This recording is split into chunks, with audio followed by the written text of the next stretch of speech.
The apology.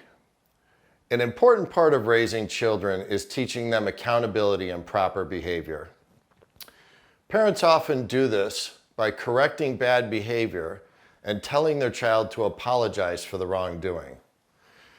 The apology is essentially a three-part process. 1, a recognition of wrongdoing. That's followed up by a promise to not do it again. And then finally, asking for forgiveness.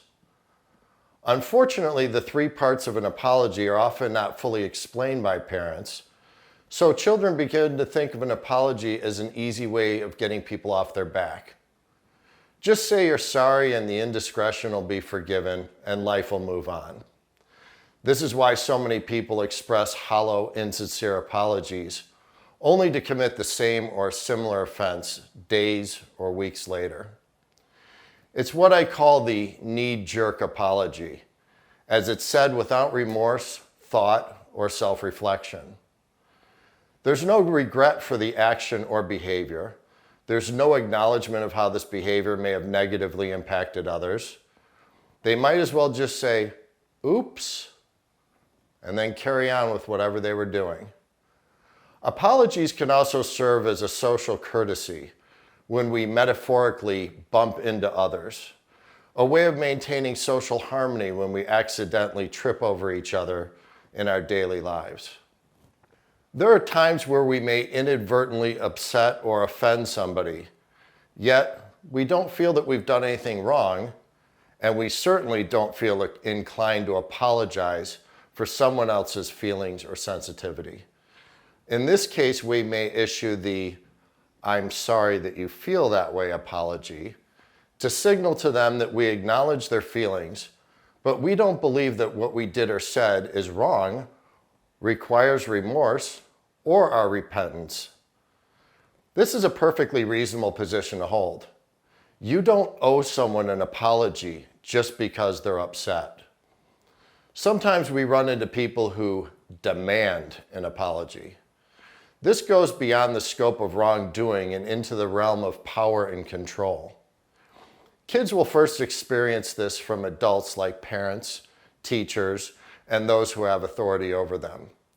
Young people naively think that an apology, sincere or not, will get this person off their case. However, what's really going on is a dance of dominance and submission. It's a game of power, not principle.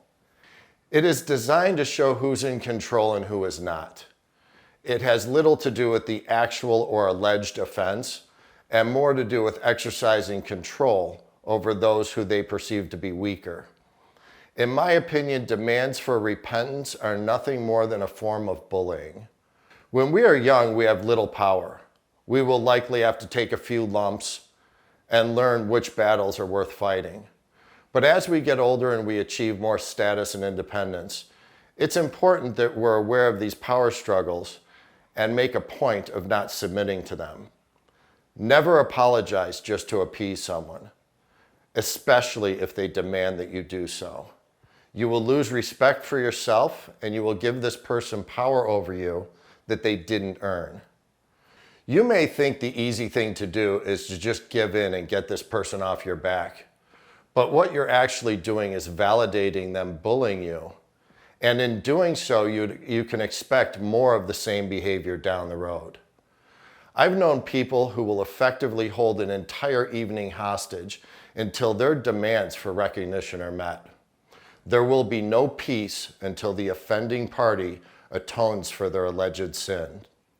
These bullies will not stop until the object of their ire rolls over and shows their belly. I've seen this tool work quite effectively over the years because most people are more interested in keeping the peace than standing up for what is right or defending their line in the sand. So what do you do if someone demands an apology and you don't feel that you've done anything wrong? Or you have already issued a sincere apology and this person refuses to accept it and then starts demanding you apologize in a way that they see fit. Simple. You tell them no. You hold the line and be willing to defend it. The uglier that this person gets, the deeper you need to dig in your heels. Remember, this isn't about the offense as much as it is about asserting dominance over you. And with all forms of bullying, the way to address it is to stand up for yourself. In doing so, this person will gain a newfound respect for you and move on to an easier target.